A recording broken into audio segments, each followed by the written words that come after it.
Poder colonial y la colonialidad del poder, raza y género. ¿A qué llamamos poder colonial? Poder colonial es el sistema de dominación que imponen los conquistadores europeos cuando encuentran nuevos territorios, los invaden, los expolian, los expropian.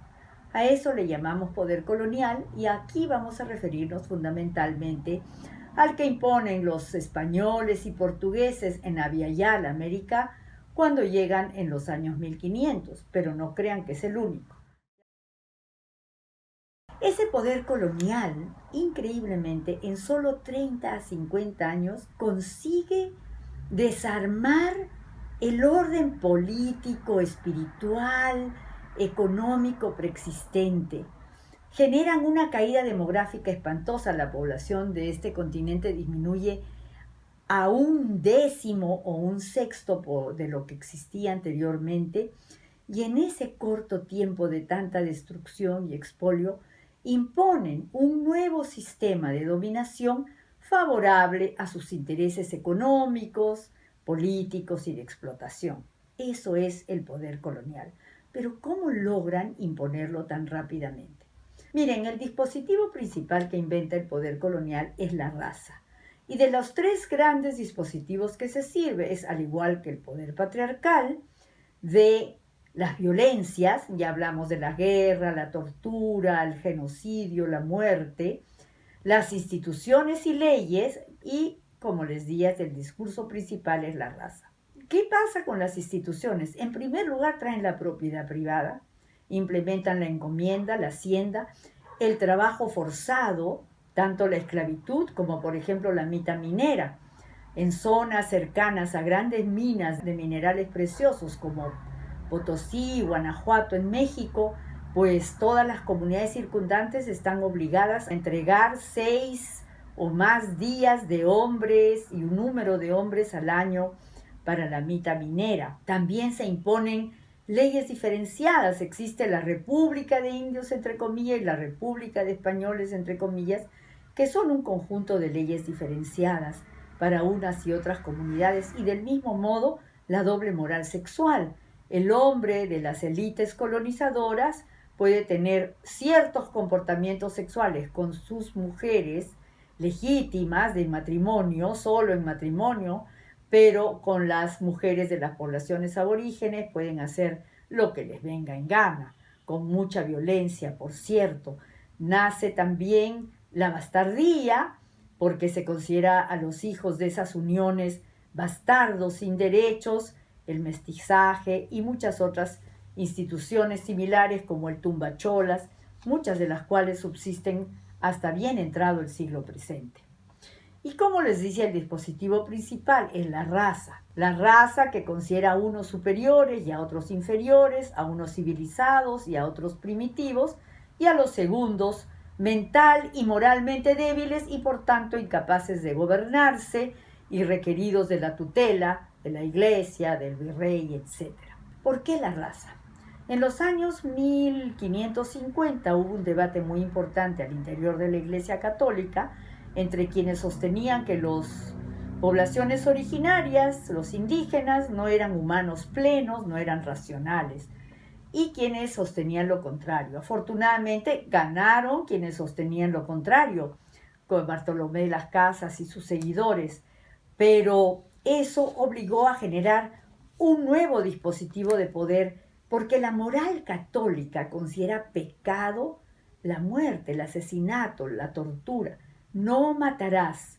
¿En nombre de qué podían cometer tremendos genocidios y crímenes como la extirpación de idolatría de parte de la Iglesia Católica si los indígenas eran tan humanos como los no indígenas? Entonces entra aquí a tallar la ciencia, que acaba de ganar una importante batalla contra el dogma religioso como la única fuente de verdad, y la ciencia con su afán clasificatorio empieza a medir cráneos, color de piel, tamaño de ojos y determina esto de que existen razas superiores e inferiores, civilizados, primitivos, etc. ¿Cómo se articulan raza y género, el poder patriarcal preexistente con el poder colonial? Miren, en primer lugar, el poder colonial desconoce los sistemas de género preexistentes en Abya que muchas veces admitían hasta 3 y 5 géneros, sodomiza, inventa el pecado de la sodomización para imponer la heterosexualidad y por tanto anula toda posibilidad de diversidad sexual. En segundo lugar, feminiza, entre comillas, a las poblaciones originarias, atribuyéndoles rasgos propios de las féminas que los equivalen a débiles. En tercer lugar, genera una diversidad de tipos de género según la raza. Por ejemplo, se hipersexualiza a las mujeres afrodescendientes, se considera que las mujeres de origen indígena deben ser fuertes y anchas para poder soportar largas jornadas de trabajo y tener muchos hijos, lo que se necesitaba por el censo de la población. Y también se establece una especie de pacto patriarcal entre los hombres de la élite dominante criolla y los hombres de los pueblos originarios a quienes se les da por encargo imponer las reglas patriarcales a las mujeres de sus pueblos para que acepten la pérdida de acceso a las decisiones económicas y políticas, etc. Entonces la colonización del poder tiene todos estos dispositivos. Y también más allá de la colonización del poder, decimos la colonización del ser, porque estos dispositivos discursivos se acaban interiorizando en las personas y las propias poblaciones originarias acaban pensando, esto es un castigo de los dioses, las huacas nos han abandonado, debe ser designio del Señor Dios que seamos humillados, maltratados para podernos irnos al cielo. Nosotros sí somos inferiores, nuestro idioma sí es inferior. Entonces eso se interioriza e inferioriza a las personas. También hablamos rápidamente, les digo, de la colonización del saber, porque se pierden muchos saberes útiles a la humanidad en este desprecio, en esta violencia epistemológica de los conquistadores. Obras hidráulicas de gran magnitud que nunca ha habido en Europa, que indican un gran conocimiento de astronomía y matemáticas, medicina natural, eran capaces de realizar trepanaciones craneales y los pacientes sobrevivir muchos años bien, cultivos andinos y formas de prever las grandes catástrofes agrícolas que ocurren de tiempo en tiempo por eventos climáticos y sobre todo las formas de organización comunal y de democracia comunal que permiten la buena vida y la sobrevivencia aún en condiciones muy duras. Y esta colonialidad del poder, del ser y del saber también tiene que ver con cómo se llevan a cabo las independencias de nuestros países. Miren, los movimientos independentistas no son originalmente promovidos por los criollos liberales. Hay mucha resistencia e intentos desde las poblaciones originarias de reorganizarse, rearticularse e insurreccionarse contra esta dominación desde el inicio de la colonia. Y en el Perú, en el 1750, Juan Santos Atahualpa en la zona central, en la zona de Cusco, Tupac Amaru, y en el altiplano boliviano Tupac Katari en los 1780s, y ya en 1814, cuando en México ya se está declarando la independencia, pues en el Perú está Mateo Pumacahua comandando una rebelión indígena más. Pero todas son aplastadas con terrible crueldad y castigos públicos muy severos y muy crueles que nos hacen recordar la terminología de Rita Segato, que habla de la pedagogía de la crueldad.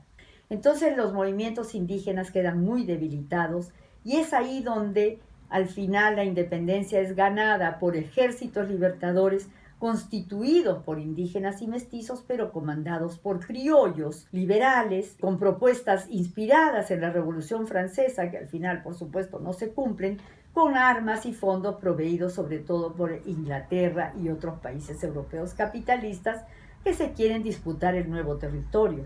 Entonces llega la independencia con una deuda y una dependencia económica y política de los potencias capitalistas europeas. Y muchas de las instituciones persisten, de las instituciones coloniales. La mita minera se llama de otras formas, pero sigue existiendo hasta los años 1930 en el Perú con el nombre de conscripción vial. La esclavitud recién se anula en 1854, pero por presión de la misma Inglaterra, y hay muchos intentos para abolir la propiedad comunal, y la ciudadanía es solo limitada a los hombres blancos que saben leer y escribir, tanto criollos como los nuevos inmigrantes europeos que llegan al país. Y es así como se reproduce la colonialidad interna, una élite blanca que sigue imponiendo su dominio colonial hasta el día de hoy, su racismo, su desprecio de los saberes y formas de producción y de organizarse preexistentes de las poblaciones originarias.